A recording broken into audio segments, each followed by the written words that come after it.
নিজেদের ব্যাটিংয়ের রেকর্ডের বন্যা বইয়ে দিয়েছিল রয়্যাল চ্যালেঞ্জার্স বেঙ্গালুরু। এক ওভারে ৩৩ রান নেওয়া রোমারিও শেফার্ড রেকর্ড করে 50 করেন 14 বলে। এর আগে দারুণ শুরু এনে দেন জ্যাকব বেথেল ও বিরাট কোহলিও। কিন্তু চেন্নাই সুপার কিংসের 17 বছর বয়সী আয়ুষ মাহাত্রের দুর্দান্ত 94 রানের ইনিংসের সামনে ম্লান হতে বসেছিল কোহলিদের কীর্তি।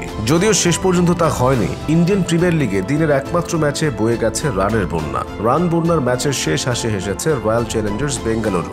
চেন্নাই সুপার কিংসের বিপক্ষে শ্বাসরুদ্ধকর ম্যাচে 2 রানে জিতেছে আরসিবি। বেঙ্গালুরুর এম চিন্নাস্বামী স্টেডিয়ামে টসে জিতে আগে রয়্যাল চ্যালেঞ্জার্স বেঙ্গালুরুকে ব্যাটিংয়ে পাঠায় চেন্নাই সুপার কিংস। আগে ব্যাট করতে নেমে জ্যাকব বেথেল এবং বিরাট কোহলির ব্যাটে চড়ে উড়ন্ত সূচনা পেয়েছে আরসিবি। ধুমধারাক্কা ব্যাটিংয়ে এগিয়েছেন দুজন। চেন্নাইয়ের বোলারদের তুলোধুনো করে রান তুলেছেন রকেটের গতিতে। পাওয়ার প্লের 6 ওভারে বিনা উইকেটে 71 রান তুলে আরসিবি। পাওয়ার প্লে শেষেও চলেছে আরসিবির তাণ্ডব। 50 ছুঁয়েছেন বেথেল। 50 ছুঁয়ে থেমেছেন দলের 97 রানের মাথাতে ভাঙে উদ্বোধনী জুটি। 33 বলে 55 রানের ইনিংস খেলে বিদায় নেন জ্যাকব বেথেল। এরপর কোহলির সাথে যোগ দিয়েছেন দেবদূত পারিক্কাল, যদিও খুব একটা সুবিধা করতে পারেননি তিনি। কোহলি 50 হাঁকিয়ে 33 বলে 62 রান করে আউট হন। এরপর ক্রিজে আসেন রজত পতিদার। পারিক্কাল এবং পতিদার দুজনই থেমেছেন 20 রানের আগে। 15 বলে 17 রান করেন পারিক্কাল। অন্যদিকে পতিদার খেলেছেন 15 বলে 11 রানের ইনিংস। মাঝে 8 বলে 7 রান করে আউট হন জিতেশ শর্মা। 157 রানে 5 উইকেট হারিয়ে কিছুটা চাপে পড়ে যায় আরসিবি। তবে ঝড়ের বাকি ছিল তখনও। ক্রিজে এসে সেই ঝড় তুলেছেন রোমারিও শেফার্ড। 19তম ওভারে খলিল আহমেদের করা ওভার থেকে 33 রান নিয়েছেন শেফার্ড। বাউন্ডারির ফুলঝুরি ছুটিয়ে তুলেছেন রান। 6 বলের মধ্যে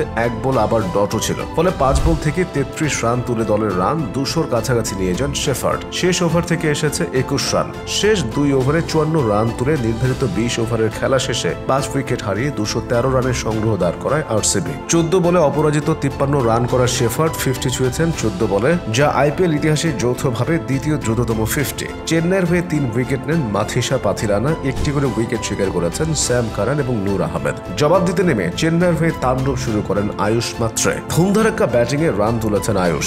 আরেক ওপেনার শাইক রশিদ ছিলেন মুগ্ধ দর্শক। ওপেনিং জুটি থেকে রান আসে 51। ওপেনিং জুটি ভাঙার পর রানের গতি কিছুটা কমে যায়। পরের ওভারে আউট হন স্যাম কারানো। 5 বলে 5 রান করেন তিনি। 6 ওভারে জোড়া উইকেট হারিয়ে 58 রান তোলে চেন্নাই। এরপর ক্রিজে জুটি বাঁধেন আয়ুষ মাত্রে এবং রবীন্দ্র জাদেজা। 4-এ নামা জাদেজা ক্রিজে দারুণভাবে জমে যান। আগে থেকেই ছন্দে ছিলেন আয়ুষ। দুজনের আগ্রাসী ব্যাটিংয়ে চড়ে আবারও রানের চাকা সচল হয় চেন্নাই। কার্যকরী ব্যাটিংয়ে রান তুলেছেন দুজন। আয়ুষ ছুঁয়ে ফেলেন 50ও। 50-র পরেও চলেছে আয়ুষের তাণ্ডব। আরসিবির বোলারদের পিটিয়ে ছাতু বানিয়ে এগিয়েছেন আয়ুষ জাদেজা। সেঞ্চুরির অনেক কাছে গিয়ে আফসোসে পুরাচ্ছেন আয়ুষ। 48 বলে 94 রানের ঝলমলে ইনিংস খেলে বিদায় নেন আয়ুষ মাত্রে। পরের বলে আউট হন ডেওয়াল ব্রেভিস, মেরেছেন গোল্ডেন ডাক।